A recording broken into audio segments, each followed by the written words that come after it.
তো তারপর ঢাকায় আসলাম। আসার পরে বাংলাদেশ কনসালটেন্ট, যাকে আমি সংক্ষেপে বিসিএল বলছি, তাদের ট্রেডিশন হলো প্রতি আগস্ট মাসে বেতন ইনক্রিমেন্ট হতো।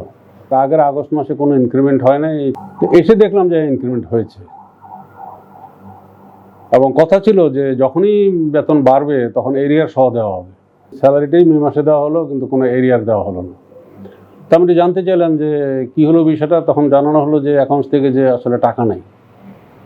তো টাকা নাই, তখন একজন ডাইরেক্টরকে কাজী মাহবুল হক সাহেব ছিলেন, তো ওনার সাথে আলাপ করলাম। উনি বললো যে, আমি বললাম যে টাকা যদি ব্যবস্থা করে দিতে পারি তাহলে কি দেওয়া হবে? তো উনি বললেন যে হ্যাঁ, তা তো দেওয়া উচিতই। তো আমি যেটা করলাম, অ্যাটমিক এনার্জিতে একটা বিল সাবমিট করলাম। আমি নিজে তৈরি করে বিল সাবমিট করলাম, প্রায় 2 লাখ 2.5 লাখ টাকার মতো কিছু একটা হবে। জুন মাস, আমি 21 সালের কথা বলছি। তো তখন তো হলো কন্ট্রাক্টরদের বিল দিতে দিতে সবাই খুব ব্যস্ত আর কি। তো আমাকে প্রজেক্ট ডিরেক্টর হাবিবুদ্দিন সাহেব বলছেন যে, আরে দূর সাহেব, আমি কন্ট্রাক্টরের বিল দিতে পারতেছি না, আপনি এসে হাজির। তা আমার তো অল্প করে টাকা, এই কটা টাকা দিলে হবে কি যে আমরা একটু যারা এখন জব করছি তারা কিছু বাড়তি পয়সা পাবো, এরকমটা খুবই বললাম ওনাকে। উনি চেকটা দিলেন। যাই হোক, সেই চেক রিসিভ করতে যেয়ে আমার একটা জীবনের প্রথম অভিজ্ঞতা হলো, যেটা ব্যবসায়িক জীবনে সে অহরই করতে হচ্ছে। সেদিন প্রথম অভিজ্ঞতাটা ছিল এরকম। চেকটা তো আমি নিলাম, নেওয়ার পরে একটা ওই 8 আনার রেভিনিউ স্ট্যাম্প ছিল আর কি। তো ওই পয়সাটা দিতে হতো আর কি, যে রিসিভার তাকে দিতে হবে। তো আমার তো 8 আনা ছিল না, 1 টাকা ছিল। তো 1 টাকার নোট একটা দিলাম। তো দেওয়ার পরে মানে এমন একটা অবস্থা সৃষ্টি হয়েছে যে আমি ওখান থেকে উঠতে পারছিলাম না। মানে ওনারা কিছুটা প্রত্যাশা করতেছিল, কিন্তু আমি তো বুঝতেছি না যে আসলে কি করে না, কিন্তু কিছুটা প্রত্যাশা করতেছিল সেটা আমি বুঝতেছিলাম। কিন্তু আমার তো কোনো কিছু করার সুযোগ ছিল না, সেই ক্যাপাসিটি ছিল না, সেই আমার অথরিটি ছিল না। তা আমি সে সঙ্গে উঠেই গেলাম। ওঠার পরে বলতেছে, ওই যে 1 টাকা দিছি না, ওই 8 আনা, একটা আদুলি, এটা নিয়ে যান, এটাও নিয়ে যান। তো বোঝা গেল তো বিষয়টা আর কি। তো যাই হোক, এটা জীবনের প্রথম অভিজ্ঞতা আর কি, যে ব্যবসায়িক জীবনে যেটা বহুবার করতে হয়েছে আমাকে, আমি বা আমার লোকজন অহরই করতে হয় আর কি। তো জমা দিলাম। মিনহোয়াইল আরেকটা বিল পাওয়া গেল চিটাগাং। কিছু ওই মজিদ সাহেব এই ডিজাইনগুলো করেছিল, ওভারপাস, মানে কী বলবো, প্যারেস্টিন ওভারপাস। সেটা ডিজাইন ফি এরকমই আরও 2 লাখ 2.5 লাখ টাকার মতো পাওয়া গেল। সর্বশেষ 4.5-5 লাখ টাকা পেয়ে গেলো। তা আমাদের পুরো এরিয়ার দেওয়ার জন্য 2 লাখ টাকা লাগবে, কিন্তু সেটা দেওয়া হলো না। বরং চিঠি ধরায় দেওয়া হলো যে এই ইনক্রিমেন্টটা উইথ ইফেক্ট ফ্রম মে। আমি তো দোস্তপুরে খেপে গেলাম যে এটা কেমন হলো বিষয়টা। তো যাই হোক, এটা মেনে নিতে পারলাম না। তখন ভাবছিল এটা বিসিএল আর চাকরি করা যাবে না। তো চাকরি করা যাবে না বললে তো চাকরি ছেড়ে দেওয়া যায় না। তার মধ্যে ঘটনাটা ঘটলো কি, মইনুল হোসেন ভাই নামে একজন ইঞ্জিনিয়ার, আমার সিনিয়র 3-4 বছরের ইঞ্জিনিয়ার, যিনি সড়ক বহনের দায়িত্বে ছিলেন, ওনার সাথে অফিসে দেখা।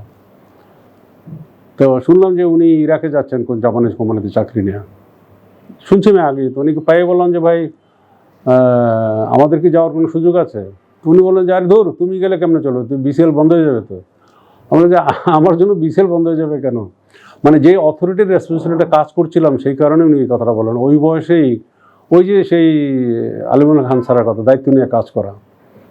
এনিওয়ে, তো বললাম যে ভাই না, সিরিয়াসলি বলছি, আমি যেতে আগ্রহী। বলে তাহলে একটা ঠিকানা রাখো, একটা সিভি পাঠিয়ে দাও, ওদের দরকার থাকলে ওরাই তোমাকে ডাকবে, ওদেরকে বিরক্ত করা লাগবে না। এবং সত্যি সিভি পাঠিয়ে দেওয়ার পর 1 সপ্তাহের মাথায় শনিবার দিন, কোনো এক শনিবারে আমি বাসায় এসে দেখি যেটা হলুদ খাম ইন্টারভিউ কার্ড। খুলে দেখি, হ্যাঁ ঠিক, জাপানিজ কোম্পানি থেকে। তো ওটার নাম ছিল new Japan engineering service corporation, মূলত আদম ব্যবসায়ী। যাক, সে কথা পরে আসছি। তো পরে ইন্টারভিউ দিন সোমবার, রোববারে যে আগে একটু অফিসটাকে লোকেট করে আসলাম যে যাতে দেরি না হয়। যে পরে গেলাম, ইন্টারভিউ হয়ে গেল। এখন চাকরি কনফার্ম, কিন্তু আমি যাবো কি যাবো না এই সিদ্ধান্ত আমি দিতে পারছিলাম না। দুর্নায় পড়ে গেলাম। আমার লোকজন আমাকে একটু 1 সপ্তাহ সময় দিতে হবে, আমাকে সিদ্ধান্ত নেওয়ার জন্য আমাকে সময় লাগবে। মাহবুল হক সাহেবের সামনে পড়ে গেলাম। উনি আবার কীভাবে শুনছেন, শোনার পরে আমাকে জানতে চাইলেন। উনি আমাকে চার্জ করেছিলেন, সত্যি কথা কি, যে তোমার কাছে যেটা প্রত্যাশা করি না। আমি কিন্তু সিদ্ধান্ত নেই যাবো কি যাবো না, অপেক্ষা করছি। ওনার সাথে কথা বলে ফাইনাল সিদ্ধান্ত নেব, কিন্তু উনি আমাকে উল্টা বলে বসলেন যে উনি ধরে নিয়েছেন যে আমি যাচ্ছি।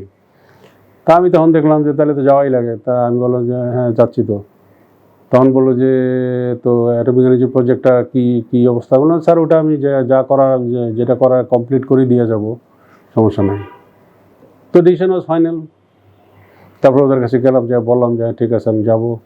তখন 8 কপি এগ্রিমেন্টের ফর্ম আমাকে দিল সই করার জন্য, এগ্রিমেন্ট কপি সাইক্লোস্টেল করা, আবার 2 কপি সই করতে হবে, এবার হলো মানে প্রিন্টেড। তা আমি বললাম 8 কপি সই করলাম, সেগুলো গেল কই? তো বললো যে না ওগুলো বিভিন্ন জায়গায় দিয়ে শেষ হয়ে গেছে। আমার একটু সন্দেহ হলো, তা আমি বললাম দেখি একটা ব্ল্যাঙ্ক ফর্ম আমাকে দেন তো দিল। আমি ওটা পড়লাম, পড়ে আমার কোটের পকেটে নিয়ে নিলাম। এরপরে ওই 2 কপি আমি সই করে দিলাম। তো যাই হোক, পরে তো ইরাকে চলে গেলাম। তো যখন হচ্ছে কি যে ইরান ইরাক যুদ্ধ চলছিল, যে কারণে বাগদাদ এয়ারপোর্ট বন্ধ ছিল, তা আমরা বিমানে করেই কুয়েতে গেলাম। কুয়েত থেকে পরে বাসে করে আমরা কিন্তু বাগদাদ গিয়েছি। তো রাতের ফ্লাইটে গিয়েছিলাম, সকালে নামলাম, তারপর দুপুরের পরে সাম্বডিকে আমাদেরকে নিয়ে পরে বাসে উঠাইলো নিয়ে। তো গরম লাগছিল খুব, এই জন্য ওই পেপসিনা 7 আপ খেলাম, 2টা না 3টা ঠান্ডা। তো ওখানে যাওয়ার পরেই আমি অসুস্থ হয়ে পড়লাম, 3 দিন 4 দিন জ্বরে ভুগলাম। এর মধ্যে বেতন হলো আমার ওই 4 দিনের বেতন কাটা। একটা ধাক্কা খেয়ে গেলাম যে ব্যাপারটা কী হলো। আমি অসুস্থ ছিলাম, সবাই জানে, দেখতেছে, তারপরে আমার বেতনটা কাটা গেলো কেমনে।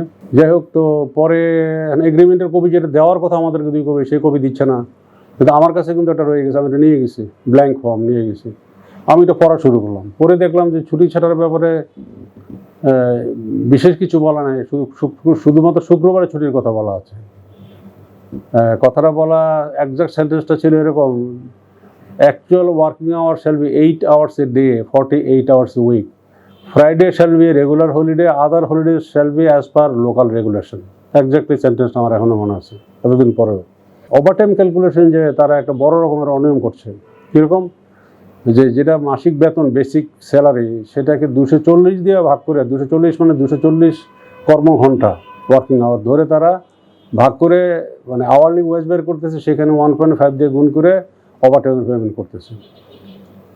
তা আমি এমনি জানতাম যে 208 ঘন্টা, তারপরে অঙ্ক কেসে দেখছি 208 ঘন্টাতে হয়, কারণ 48 hours উইক যদি হয় তাহলে 52 দিয়ে গুণ করলে আর 12 দিয়ে ভাগ করলে 208 আসে, কোনো ফ্র্যাকশন আসে না। Then I started talking. যার সাথে কথা বলি সবাই একমত হয়, আবার বলে যে না ভাই এগুলো নিয়ে কথা হয়, কীভাবে বিদেশ ভূমিতে আসছি এই নিয়ে কথা হয়, আবার কোন ঝামেলা করি।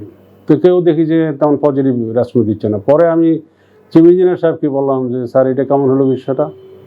চিফ ইঞ্জিনিয়ার সাহেব ছিলেন শামসুর রহমান সাহেব, অনেক সিনিয়র ডিপ্লোমা ইঞ্জিনিয়ার, ওনাকে আমি স্যারই বলতাম। কিন্তু উনি যেটা শুনে সব দেখে টেকে এক গুণ ফাঁকে ওই যে ব্ল্যাঙ্ক আমার এগ্রিমেন্ট ফর্মটা, সেটা উনি রোল করে উনি হাতে করে নিয়ে চলে গেলেন।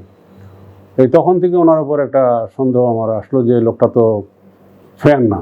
পরে উনি পরামর্শ দিলেন তোমরা একটা লিখিত রিপ্রেজেন্টেশন জমা দাও।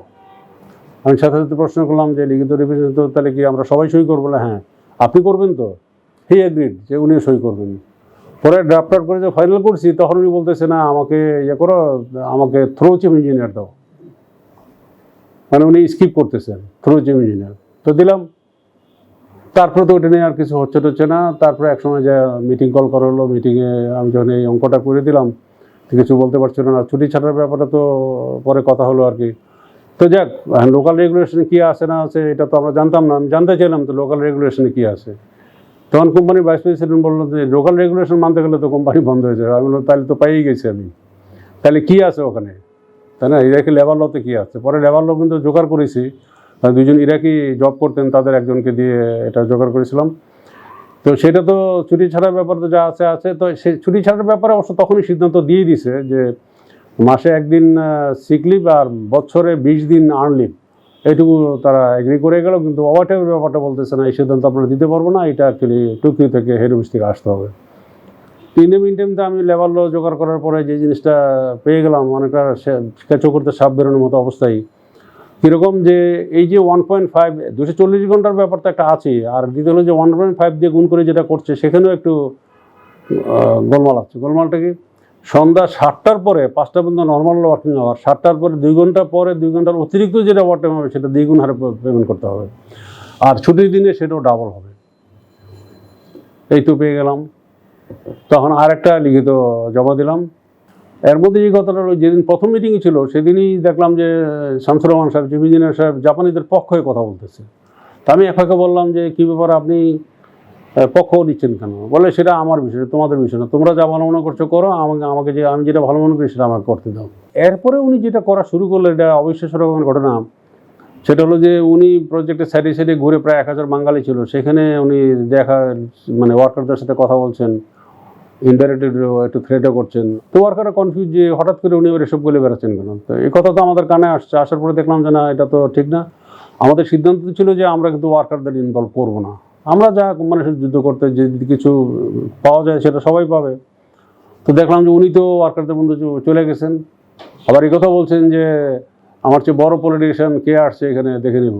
তো এমন তো অবস্থায় দেখলাম যে ওয়ার্কারদের ডাকা দরকার, ওয়ার্কারদের ডেকে তারপরে যেন কথা বললাম। তো কথা বলতে যাই তখন ওয়ার্কাররা তার মধ্যে এক ফাঁকে বললো, স্যার সবই তো শুনতে ভালোই লাগতেছে, কিন্তু পকেটে কিছু পড়লেই তো স্যার সুর ঘুরে যাবে।